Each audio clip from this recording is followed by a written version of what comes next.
আল্লাহ তাআলা কিয়ামতের কঠিন ময়দানে যেদিন স্বামী স্ত্রীকে চিনবে না, স্ত্রী স্বামীকে দেখে পালিয়ে যাবে, বন্ধু বন্ধুরে চিনবে না, পীর সাহেব মুরিদরে চিনবে না, মুরিদ পীর সাহেবরে চিনবে না, দলের কর্মী তার নেতারে চিনবে না, নেতা তার কর্মীরে চিনবে না, বন্ধু বন্ধুরে দেখে পালাবে। এই কঠিন মুহূর্তে সূর্যটা মাথার কাছে চলে আসবে, জমিনটা তামার জমিন হবে, আজকের জমিনের মতো নয়।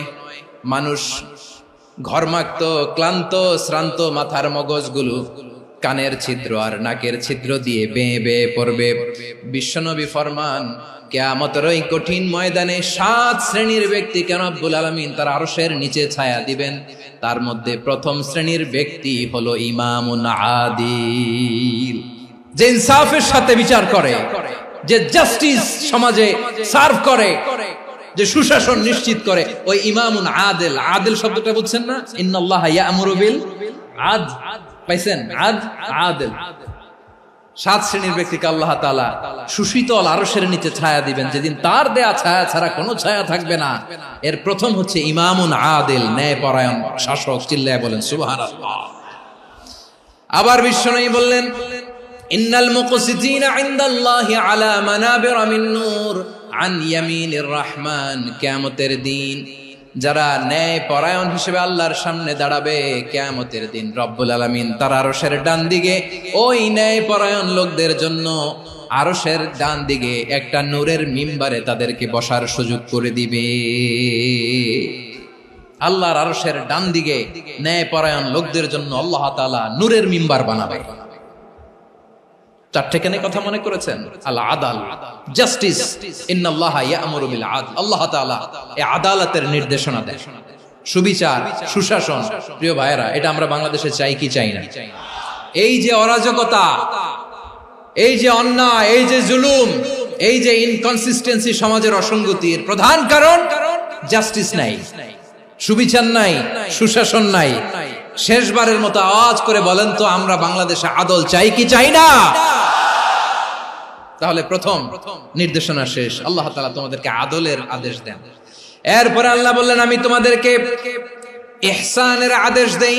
ইন্নাল্লাহা ইয়া'মুরু বিল আদলি ওয়াল ইহসান।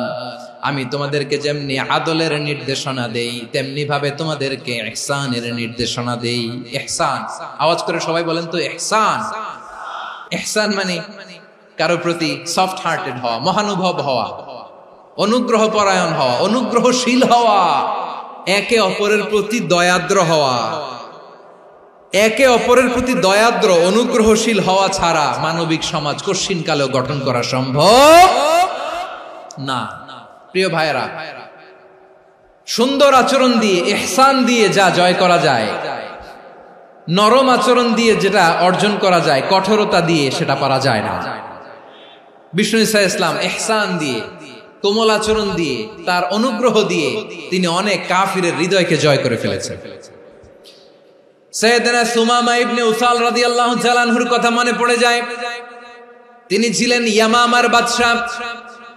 মদিনাতে বিশ্বনবীকে হত্যা করার নিয়তে এসেছিলেন। গোপনে গোপনে বিশ্বনবীকে হত্যা করে আবার ইয়ামামাতে তিনি ফিরে যাবেন।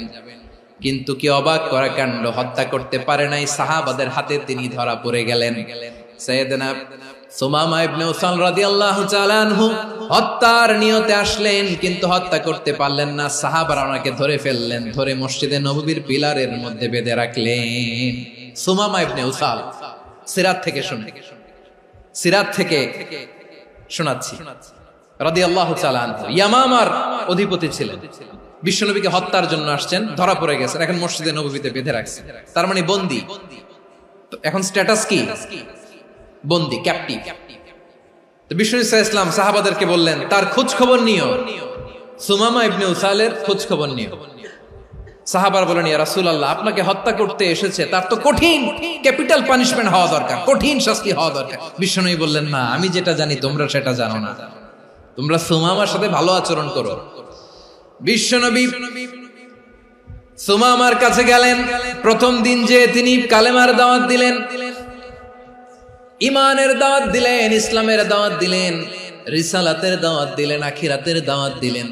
পরের দিন যে বিশ্বনবী সালাতের দাওয়াত দিলেন, যাকাতের দাওয়াত দিলেন, ইসলাম কি, কিভাবে, কেমন করে পালন করতে হয় চমৎকার আর্টিকুলেট করতে শুরু করলেন। তন্ময় হয়ে সুমামা ইবনে উসাল রাদিয়াল্লাহু তাআলা আনহু বিশ্বনবীর কথাগুলো শুনতে আরম্ভ করলো।